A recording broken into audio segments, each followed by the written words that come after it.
Welcome to another episode of Jamba, Hydrated, and today we have a very interesting episode. Ukiona nimeka smile up on my face, it's about to go down. So today we'll be getting to know someone mwenye mtamuona hapa hivi karibuni. We're gonna talk about her life, personal life, na pia what she does in terms of career, na pia other things. So here is the panel. Tukianza hapo from the left. Yeah, mazee, mimi ni Frank, part of Jamba Hydrated. We're very excited for this episode. Tuko na a guest hapa. We'll give her a chance to introduce herself. This is going to be an interesting conversation. I can't wait. I have so many questions. I feel like this is an important discussion. A lot of people, a lot of audience need to hear and know the information that you'll be giving us. Yeah. So without further ado, Yes. could you please introduce yourself? We'd be like drum rolls. Drum rolls. Hi, my name is Tracy Muriithi. I'm a realtor, real estate agent in Toronto, Ontario, but I service the whole of Ontario. Let me introduce myself. I always use like 3 words to introduce myself. Okay. I'm vibrant, I'm limitless, and I'm selfless. Nice. So like I have so much energy because I'm Yeah. still young, and then I don't have boundaries. Like I do have boundaries, but like to achieve in life, there's no limit in that. And then I'm selfless. I help people a lot. So basically, that's like who I am. And I'm also a student at Ryerson Uni. I'm studying business tech, and now I'm a full-time realtor at Remax. So yeah, basically juggling the two of them together. Nice. Yeah. Nice. So how we do this usually? We try to trace and how you got here. Usually, so we speak to Kenyans most of the time. So up and down, we'll start with like, where did you grow up in Kenya? Which schools did you go to? Did you come over? Just your life briefly in Kenya. Okay, so mimi mtoto wa ushago. So I didn't grow up in Nairobi. I grew up in Nyahururu, Kenya, like huko Abadeas, Mount Kenya. Yeah. So and then I went to primary like back home. I don't think it's that renowned, but it's a private school. But then for high school, I went to the Kenya High School. Sina wale machupi. The Kenya High Nilienda- Shule ambazo Kama the Maseno School. Hata hiyo yetu high school. Maseno School. Now the Kenya High. Yeah, I went to the Kenya High School. But like unajua maisha ni ngumu nani si jokes. So I went, then after that I went to Strathmore. I did ACCA for a few, like 1 semester. Alafu fees za Strathmore si jokes. Yeah. So I had to like quit and think of coming here now. So then after that, yeah, I came in here as an international student, and then worked out things, and now I'm here. Like you're saying kwamba fia Strathmore si mchezo, asifia hapa ni mchezo. I hope you can always figure it out. There's WhatsApp, you know. That's true. Yeah. So like yeah, alafu it's something reasonable because unalipa the same fee Strathmore yenye unalipa huku. So heri nikwe Canada nilipe the same fee badala ya nilipe the same fee back home. Yeah. That is true. Yeah. Okay. So yeah, and now I'm here. Like, So then I did. I think when I came here now, I went to school in I'm in Ryerson, but for my real estate course, which is a lot of people like always want to know like how you go about it.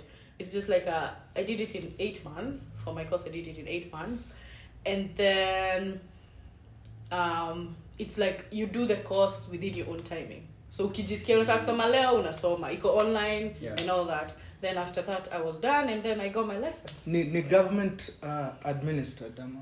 It's not government administered. You pay for your own fees. It's going to cost you around 7 to 10K, but I'd say it's worth it because there's a lot that you don't know that it shows you like you know you're open to a new world. Si tumezoea kuuziwa manyumba za home. It's not that huge like over deal kama huku. So I think it opens you to a lot, and even I always say just take it for your knowledge. Even if you don't want to sell houses, like take it for your knowledge at some point in life. So a question. Unajua sisi mazee tumezoea landlord and those things, but hapa nasikia kuna jina kali sana inaitwa realtor. Pronouncing it right. So who is a realtor yani? What does a realtor do, for example? Okay, so a realtor most likely will be a real estate agent.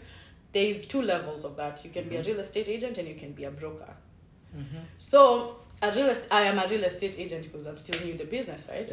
So a real estate agent, kazi yako ni you help people who are looking for homes, buy houses, who are looking to sell. Like if you need advice on refinancing your home or renovating your home, we are the type of people you talk to. If you need access to mortgages and everything, like how much you can afford, we are the people you talk to, and then we will connect you with mortgage agents too. So basically kazi yangu ni na kutafutia nyumba and then tukipata nyumba my deal is done, you know, ama tunauza nyumba na kusaidia kuuza nyumba yako, market, all that, because it's a lot of legal paperwork that is included. So rather than going for all that stress, uko na mtu mwenye anakusaidia. And the funny thing is I think I did this video even on my Instagram. A lot of people think for us you have to pay us when you're buying a house. So when you're buying or renting a house, you see, when you're buying or renting a house, it's free. You don't pay me. So ukitafuta kurent nyumba mwenye ananilipa ama kununua, your landlord or the seller is going to pay me. So for you, ukikosa kutumia realtor, you're just like doing yourself a disservice, because if it's free, why not? Why not use someone who's who knows the market way better than you do to get the best deal you'll ever get? This is very true. I've used a realtor before. When you got to Richardson, me and my roommate then tulikuwa connected with a real estate agent, and what happened, we gave her our specifications, our budget, everything. Alafu almost daily alikuwa anatutumia nini like options, houses, and so we didn't have to look. So unapata options. And the good thing is we have access to things you guys don't have. Nikitafuta nyumba like a normal person, nitaenda kijiji, niende Facebook market, ni drive around, nikolao watu.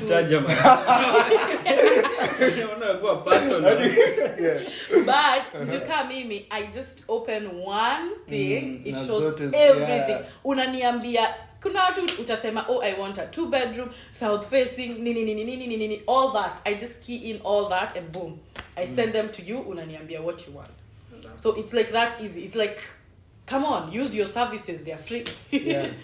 Okay, I have a question. Becoming a real estate agent, I think lately nimesikia a few people wako interested. Sikia mtu ana pursue anatafuta the license.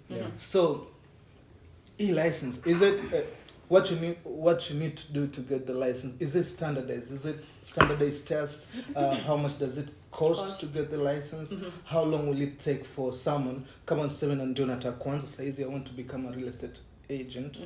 The journey, what does it look like? What kind of fees am I going to pay? Guys. Okay, so first things, let's do requirements. First things first, be above the age of 18.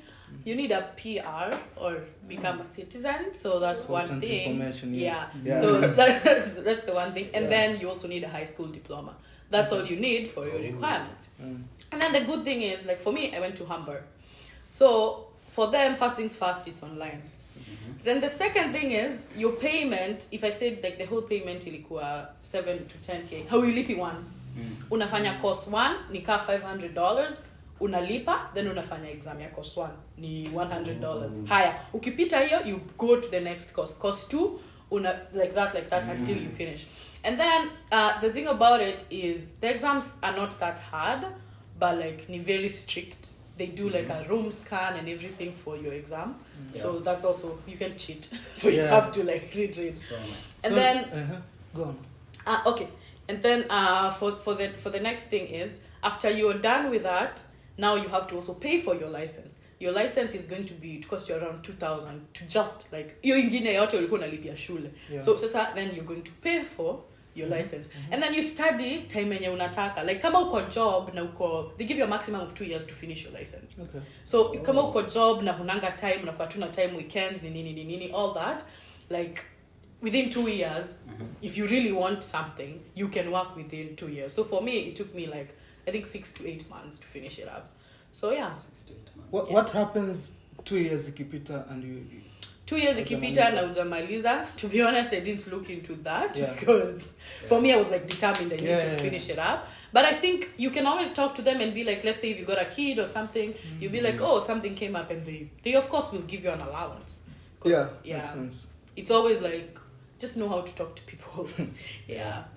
And to be honest, if it's not as easy as people put it as, like being a realtor, you're going to like make more money, like, you know, of course, but the beginning is always like, first of all, have the people skills that you need. How to be friendly. It's not just like, oh, I want to become a realtor and boom. You have to look into what qualities do you have. So kama if ukiulizwa like what are the top 3 skills that you need as a realtor, unaweza sema ni zipi? For me, the top 3 skills that I have that made me become a realtor first. I'm a very big social butterfly. I talk to a lot of people. Like I meet new people almost every day. My rule of thumb is if I meet 3 new people every day, I'm good. So like I really meet a lot of new people and I love talking. Second, I love negotiating. So like even when I was like buying my car or something, I'm always like, I love being on that bidding war thing. I love like kutoanisha mtu per se, but like I love negotiating. So that's something else. And third, you have to be a very, very huge risk taker. Because you never know what you're getting into. And then if it's like, it's a huge risk to take, but the benefits are so huge that you're like, just take the leap of faith. So mostly, and then if you can start a conversation with almost anyone, mimi nikipatana na wewe will have a conversation na tujua like atujuani, but tutaongelelea vitu zenye uko like Buddha, I've known you for 6 years. So that's one thing I'd say. That's good. So okay remarks. So how does that work? Are you working for them ama unafanya kazi independently? And maybe just a question to add to that, are there people ambao tu wana operate independently, so wanatafuta their own leads, vitu kama hizo, ama is it better to get those leads from kama uko under another company kama Remax? The whole dynamic, how does it work usually? Okay, so as a realtor, one thing the best thing about my job, you work your own hours. So you're independent but under a brokerage. Because to get your license in Ontario, you have to be under a brokerage. So ukienda independent, like for me, I'm an independent realtor but working under Remax. Wakisema independent realtor inamaanisha you're not working with a team. You're not like 6 realtors working together. So I work under Remax. So like if I don't go to work for the next 1 year, hakuna mtu atamind. Do you get my point? You're like a contractor-ish. So for me, even the government knows, nika Uber specifically, by the way, nika Uber. So, and then for them, so if I sell, let's say $1 million house, right? I charge 2.5% commission for any house that I sell. So if I charge a 2.5% commission, that's going to be 25K, right? Then under that, Remax takes its cut because you're using their name. So I'm paid by commission, so I look for my own leads, I do my own marketing, but just having the name Remax on me builds my brand way higher because it's like the best real estate company in the world, right? So it gives you a platform to stand on, and then I'm like, oh, I'm Tracy and this and this and this. It gives you direction. You look for your own leads, do all that, and then at the end of it all, you have to pay them a commission for using for every deal for every exactly sale. for every sale that Yeah. you do. So but then there's a cap. Like if you sell from until, like for me, if I sell until 57K, Yeah. then anything above, it's like they will just take like 10%. That's it. Oh. So yeah. So that's the interesting part. Leads don't come to you. You have to hustle for your leads. Yeah. Nikona so like interest. Nikona swali. What do wasona post houses mean when they say it's a pet friendly house? Pet friendly house. What does it mean? What is not a pet friendly house? Basically, it's really what it means. Like the people in this, let's say, mostly is only condos, right? Yeah. Most condos itakuwa pet friendly cause ukiwa na pet unaweza kuja kuishi huko. Kitu yenye si pet friendly ni you can't live there with a dog or a cat or something. So that's what it basically means. Like kama uko na pet, you're allowed to live there. If you have a pet and the house says it's not pet friendly, you can't live. Why would they not allow a pet to live in that house? Because I think wanataka kuaccommodate watu wenye maybe you have allergies to your dog or a cat. Most of the time. Yeah. Oh, I see. But most condos coming up, I think they're pet friendly. Yeah. Yeah.